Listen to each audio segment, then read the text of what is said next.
Hello, I'm Sam Crowe from Claritystamp.com. Welcome to YouTube Tuesday.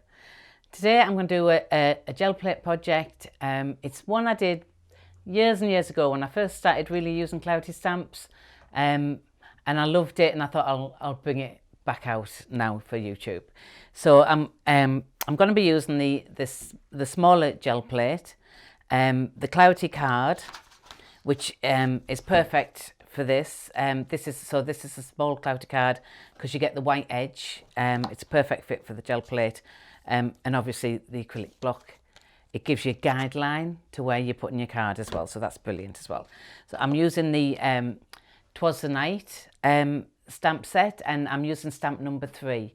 If you wanted to order this stamp, it's you can put in code 10443 and it'll take you straight to it. And for the full set, it's the code would be 10630. But anything like that, if you want to, order any of the products that I use today, you can go to the link down below here, and it makes it quick and easy for you. So there is we do a 20% off actually for these videos as well, but not all the products is selected products, so it's worth having a look down there to see what you can get 20% off if you wanted to buy something. Okay, so I'm just going to get on with it now. All right, gel plate. I love my gel plate, don't I? So this is a project that's like I say, it's about messing about with your paints and just not really doing a general print, but doing a specific type of print. So what I'm going to do, I'm going to put some colours on first. I'm going for browns and plums and whatever, because it's I want like a basket effect here. I'm hoping I can get this. It worked the first time. Let's see if it works now. So I probably put too much on here. I might bring me the gel plate and take some off in a minute, but I'll see. I'll see how it goes. So I want a darker plum as well. So when I'm working with colours like this, in my head, it's like, I know what they're like when they're mixed up. What would remind you of like a proper basket? What sort of colours would remind you of a proper basket? So this is where I'm going here. Obviously, they're all different colours, but it's what's in my head. I can't explain any other way than that. So I'm just going to keep dragging the colour down like this. See, you're getting the lines of the basket, aren't you?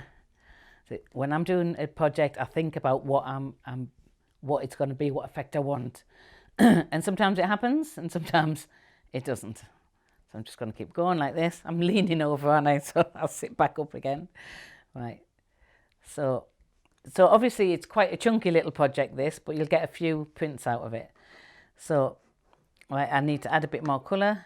The green's very bright. I do like that though. I need a little bit more, say, let's bring in a tiny bit of blue. This is petrol blue. So I'm using the Viva paints and the Paper Artsy paints as well. I'm using like say plum. I've got limelight, sour grapes. Just that sort of colour combination, brown with browny plummy colours. And these the Viva the multicolours Vivas. They're great for just, at the end, if I need to draw some lines in there, they will do that job for me. So I'm looking at this now. It's pinky, it's yellow, it's browny. We need a highlighter. This is going to be my highlighter. I wouldn't normally put it in yet, but I need to see where this takes it next. Okay.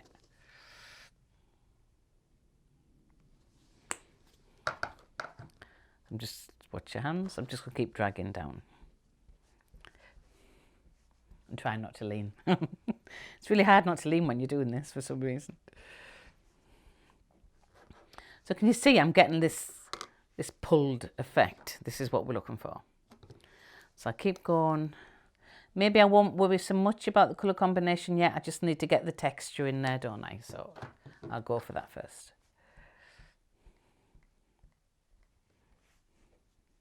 I'm going to bring it right down because I'm going right down the gel plate. So I'm going to turn it round. I'm only going in one direction here at the moment. So let's start up this end. So let's bring some blue in.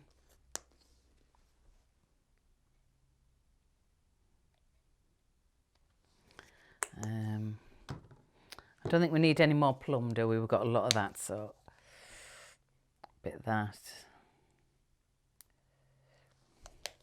A tiny bit of lime green. This uses a lot of paint, but you probably don't have to put as much as I'm putting on here, but if you want to drag a paint out, you need a little blob of paint, don't you, to drag? Otherwise, there's nothing to drag out, is there? So we'll keep going.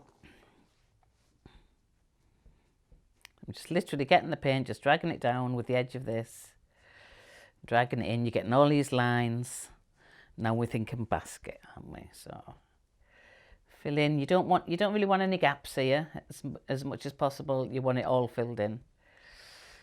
I could have done a base colour first, but I think it would have spoilt the effect a little bit. So you just got to be a little bit patient.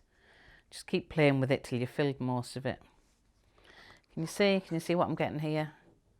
This is what we want. So just keep dragging and dragging. We need these gaps filled in as much as possible, okay? Just keep turning it around so you get the different colour combos coming down and up and meeting in the middle, like that. You could do that, but you tend to go off to the side, so just keep doing it one way where you can.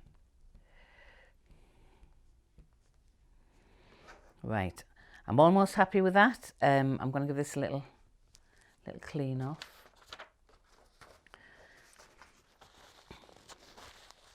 But I'm very happy with this actually. The mix of the colours is really working well for me. I want more of a highlighter. Now I'm thinking, yeah, it's got to be this blue. It's got to be this blue. So I'm just going to put a tiny bit. I can see where there isn't any like real blue, so I'm just going to put a bit there.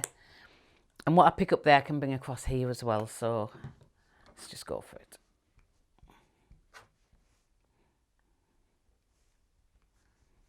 There you go. Just turn it again. There's a little gap in the middle. That's the last place we want a gap, isn't it? Now I'm liking this. When I turn this round, I'm liking this yellow, this green. It's like a yellowy green, isn't it? Oh, look, Barbara's poor mat again is going to suffer, isn't it? She needs to put a different mat in when I come. This is for groovy, this mat. Shall I put a piece of paper underneath? Just in case. So let's move that out of the way.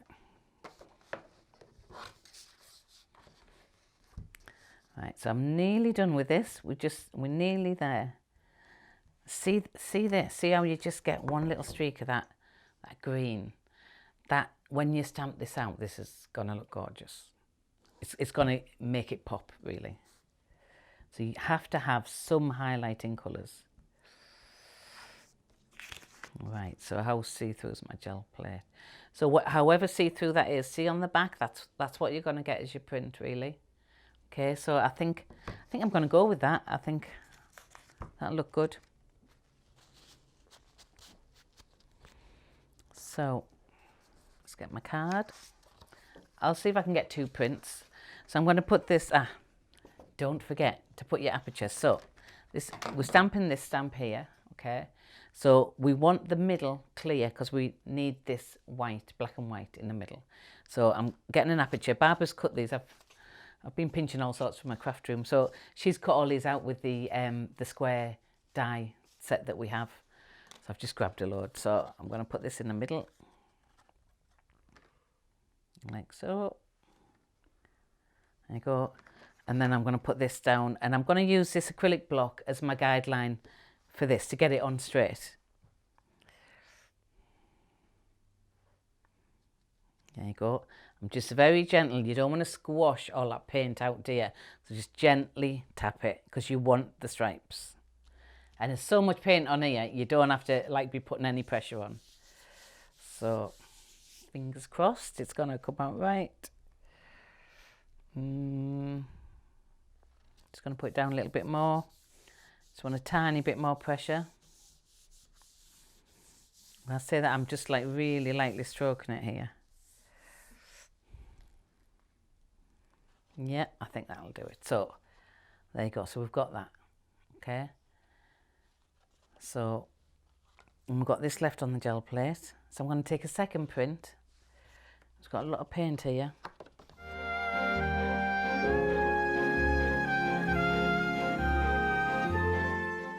the second print. And we'll get a third one. We may as well get a third one. So this time I'm going to put a bit more pressure on. I want to get the rest of that paint off that gel plate. So there. I kind of think they're getting better as they go in a way, but it's more of a filled in area. We can use that. We can still use it for this very same card, but it'll just won't look as stripy. So all these three can be used for this same card. Okay, so I'm going to put them down there. Look at the gel plate. Look what's left on gel plate. Isn't that gorgeous? See that? Just on its own, that would be a lovely little print. So you can just keep going and going with these, right? So we didn't waste any paint, did we? So then I'm going to lift the middle up. Now I need that to dry a little bit, okay? So I'm going to take a few of them because I'm going to have to stamp on the driest one. See that? See how we've got the stripe there? So it all matches in, doesn't it? So I'm just going to keep taking these because normally I'd let that dry and stamp on it, but it's a little bit thick and I'm only going to take a tiny little bit off it, so I'll use the driest one for now. So there you go. So this isn't finished yet. We're not done yet. So, and I'm going to have to take this print off this gel plate because it looks gorgeous. So this is me cleaning my gel plate.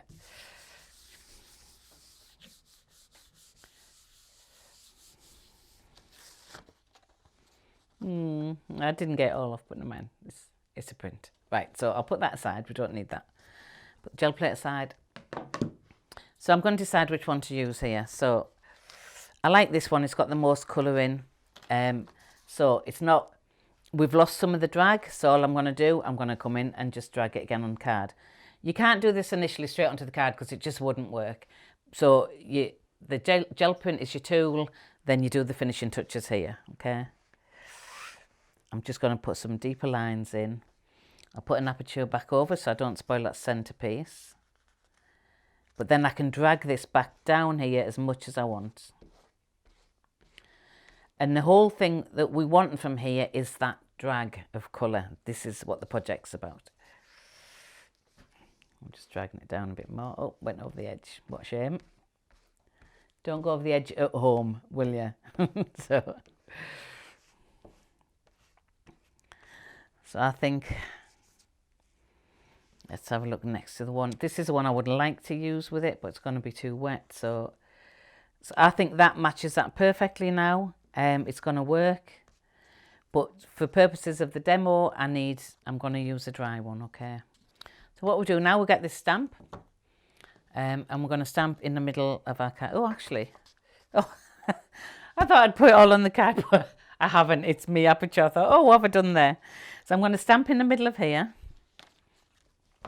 This is an old thing that Barbara used to do this, where you, she did it with some trees. You stamp in the middle and then you stamp the trees onto something else and then you cut them out and it just looks fabulous. So it's based on a technique that I saw Barbara do initially. So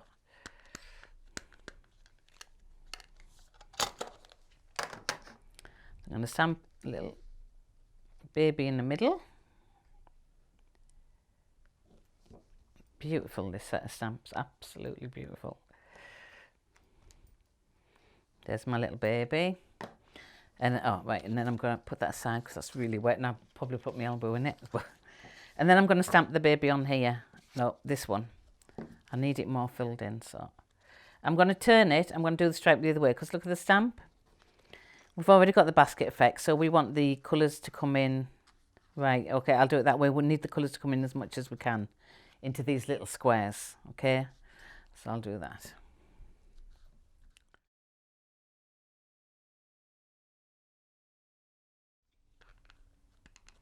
We don't need the words, so don't worry about the words at this point. We just want the basket.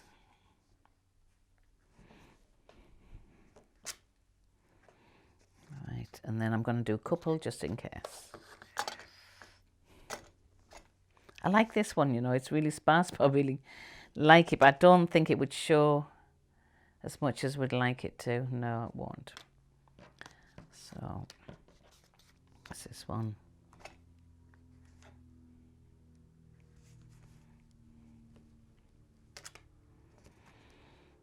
Right, so I think I'm going to go with this last one I did, and the reason why, I've accidentally left a bit of white, and I actually quite like that. The colours are coming across and they're showing up more than, say, this one.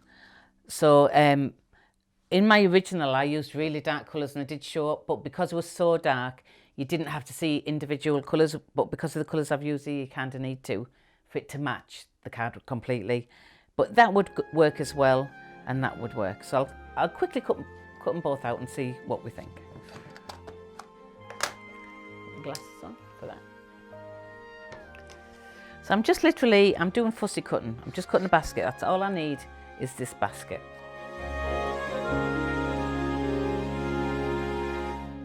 I just took the scissors right in my finger. That really hurts. Have you ever done that? Be careful when you're cutting out. So let's try this one.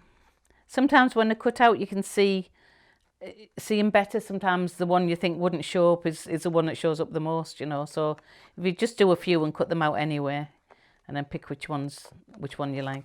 But you could do these as a batch, couldn't you? Because you've got 3 cards straight away there. So you could just do them as a batch. Get your Christmas cards going. But you can do this, you know, it particularly works with the stamp because of the basket, but you can do this with trees and things like that as well. Right, so I don't need them.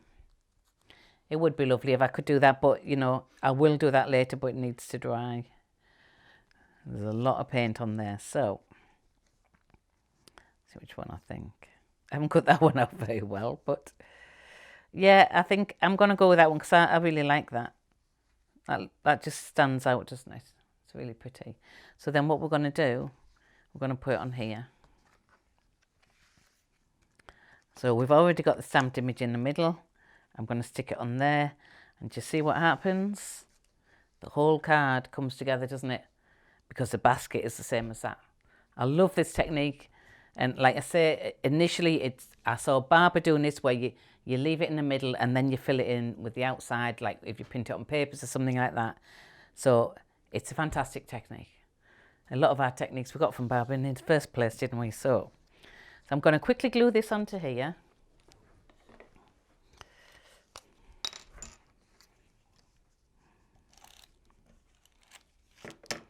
Say glue it. I'm cheating. It's I'm back into these little quickie glue runners. They're so easy to use. Right. So I would titivate this a little bit now. So on this one, I get my watercolour pens out, which we also sell. I'm really happy about that. And I just get some of the distress ink. I'm just going to colour the shoe in. I'm just going to do some tiny little bits of titivating. So I might actually bring some of this yellow in. So I did have a craft mat. Well, I'll just take it straight from here. I wouldn't recommend you do this, but, you know, for the purposes of this, I'm just going to take it off here. So I'm going to fill this little shoe in here.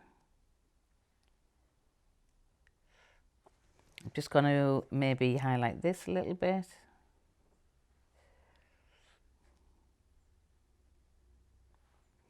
That's too yellow now, so I'll just bring in a little bit of green. These pens are great because they're just on the go. You've just got them there handy. And you've got your ink, you know, your colouring mediums with you. It's brilliant. So let's give it basket just a little bit of a wrong colour. Let's go a bit more muted. Yeah, it's best to do this on a mat because you can test your colours first. So let's test it on there. Yeah, that'll do. And if you want to water it down, just pull a bit of water out of the barrel and that'll water your colour down more, even though you're picking out there. Just want a hint, I don't want it to be coloured in as such. See, at this point I'm saying to myself, don't be fussy, and I'm being fussy, okay? I just want a little bit of the purple here. I don't want that bottom bit to stand out, I want the effect to stand out more, so. This is really rough colouring this, so really don't Don't take any hints or tips from me for colouring in like this. It's gone over the lines, but I don't care. So the thing is the overall effect, isn't it? So let's just put a little bit of that on there. Excuse my arm a minute.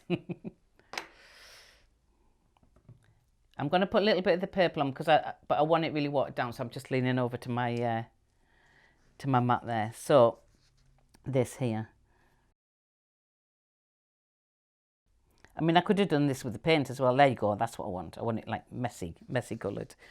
I could have got my paints out and watered them down and coloured with them as well. So, little mouse. I love this little mouse. It's gorgeous. So it's just a hint. You know, that doesn't have to be perfect. If you like to colour, you'll have a little play with that yourself, won't you? So that's this one. So there you go. So I hope you like that. I like it. I like the effect of the drag and everything. You can use less paint if you want. You can do a base colour first if you want. You know, there's lots of different ways you can do that. I just like the way the basket goes with that. Yeah, it's a thing. Makes the card, doesn't it? So I'm going to show you on one of the other ones something else you could do as well. So if you lose a little bit of your drag like this, let's get some clean copy paper. If you lose a bit of your drag like this, see, in my eyes, that works. The basket works because you've got the basket shape with the stamp. So your brain tells you that the rest is like the basket effect because it's the same colour and it's a drag. So, but the more drag you get, the better. So if you do lose your drag, you can fix it a little bit as well. So I'm going to get quickie glue going. And this would look nice anyway with the gilding flakes. This is the metal flakes from the Pentart metal flakes that we sell. So I'm just literally going to draw some lines down here with my quickie glue pen. Just sparse. Now my paint's a little bit wet, so it's definitely, you would want to wait till your paint's dry for this. I'm going the other way so that I don't want dead set lines. I want them overlapping and being a bit higgledy-piggledy again. And we're just doing a hint of the flakes. Of course, I didn't get myself a sponge, so I'll improvise. So you just need to give this a second to dry. Once it's gone clear, then it's sticky. I love these. These are my favourite ones. These. Let's see. Do they give the colours? M2. It's M2, and I love like the blues in it as well, blue and green, and that's gorgeous. Let's see if this sticks. Look at this, I'm using loads. This is Barbara's anyway, so she'll have nothing left in the craft room by the time I'm finished with it. I'm just going to rub this on. It doesn't matter though, because all this will go back in as well. You can put it back in the pot, as long as you don't rub it too much and make it into tiny little flakes. So this is basically just going to highlight the stripe. And then you could, if you wanted, just have a tiny bit around the basket. But I won't actually. I was going to do that, but look how wet my paint is, so I won't go there because this will just stick to the paint. So let it dry. Then you could just highlight little bits of the basket and put a little bit of gold or blue on or whatever with the flakes, couldn't you? So let's see what we've got here. I'm going to improvise. I haven't got a sponge. I'll just use this instead. All the big bits I always just put straight back in there. You don't want to be losing them. But you get loads. You get loads in there anyway. It lasts for ages. Let's just have a little. Starting to get messy around here, isn't it? Right. So I can see now where I would do more. I'd do a little bit more down here. I'm not going to go on like this forever though. I'm just going to, I don't know if you can see it with me, little bits. You just want like a flicky motion and just keep coming back. So I once did this with one of the stencils with a girl where she got the flowing hair, and I spent hours just doing her hair, and all of her hair was in gilding flakes, but because of different colours, it looked beautiful. And you could actually do that with this. You could keep going, or you could just have a little bit to highlight. So if you can see, you just just get a little hint of it, and it would just put that stripe back in there for you. You see that? So, right, I'll leave Barbara to clean all this mess up. Right, so that's me done with that one. I enjoyed it. I think you would enjoy it. It's, again, just getting your paints out and doing something a little bit different with them. It's a gorgeous stamp. You can get your Christmas cards going. You can use any colours you want for this. Just have a play like we normally do. So thank you for watching. I hope you enjoyed the video. I hope you'll have a go. Again, if you wanted to use this particular stamp, it's Twas the Night, number 3, order number 10443, and the full set is 10630. I absolutely love this set of stamps. I know, there's a lot in there. I've got the whole lot, and I've done a lovely book with them. They're fantastic. So it's one of my favourites. I wanted to get it out. So please remember to visit Barbara's blogs, Claritystamp.com. No, sorry, BarbaraGrayBlog.com. She blogs every day, and there's lots of tutorials on there, a bit of chat, a bit of everything really. It's a good blog. And again, just a reminder really that some of the products that I've used are on a 20% discount, and you'll see the link for that below. And the link to any products I've used. There's a full product list at the bottom with links to those as well. Simon works really hard putting all that on for us, so it's worth just clicking on. It makes life easy for us. Okay, so thank you for watching, and I'll see you again soon. Bye.